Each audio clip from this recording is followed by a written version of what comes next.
ஸ்ரீகாந்த் அவங்க மிஸ்ஸான ஆக்டருங்க. ஆப்ரேஷன் ஐலா அதாவது horror movie. எடுத்த உடனே ஹீரோ வந்து போலீஸ் கெட்டப்பில் ஒரு மாசான ஒரு ஆப்ரேஷன் பண்ணி முடிக்கிறாரு. அதுக்கு அடுத்து பார்த்தாக்கா சம்மந்தமே இல்லாமல் ஸ்கூலில் வந்து ஸ்போர்ட்ஸ் டீச்சராக இருக்கார். பார்க்கும்போது அது லைட்டாக சிங்கம் டு ஸ்டாடம் வந்த மாதிரி இருந்துச்சு. அதுக்கப்புறம் பார்த்தாக்கா ஒரு அண்ணன் தம்பி தான் டபுள் ரோடு இருக்கான மூவி நம்ம ட்ராவல் பண்ணி போயிருக்கும்போது அந்த ஸ்கூலில் ஒரு பேய். அந்த பேய் என்னென்ன கெலட்டா பண்ணுது, அது எப்படி பேயாக மாறிச்சு, அதுக்கு ஒரு ஸ்டோரி. ஸ்க்ரீன் பிளே எல்லாம் ரொம்ப பழசாயிருந்துச்சு. அவங்க காட்டின விதானம் ரொம்பவே இதாகிருந்துச்சு.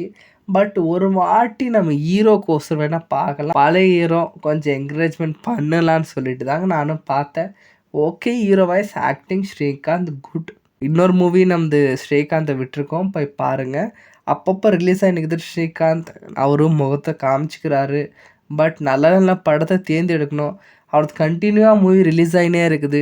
பட் நல்ல நல்ல மூவி வரணும். இந்த மூவி ஒன்லைன் ஸ்டோரி என்னன்னாக்கா, ஒரு ஃபஸ்ட் ரேங்க் எடுத்துச்சுன்னு சொல்லிட்டு ஒரு சின்ன பொண்ணை அப்யூஸ் ட்ரை பண்ணுறாங்கோ. அந்த அப்யூஸ் நடக்கல சொல்லிட்டு அவளை சாவடிச்சிடுறாங்கோ. அது பேய மாதிரி அவங்களுக்கு பழி வாங்கிடுச்சு. இதுதான் படித்தாலும் குத்தன்றாங்கோ, படிக்கலைனாலும் குத்தன்றாங்கோ. பொண்ணாக பிறந்ததே பாவமா அப்படின்னு இந்த படத்தில் கேட்டிருக்காங்கோ. பார்த்த ஃபீலிங் அப்படி தான் இருக்குது.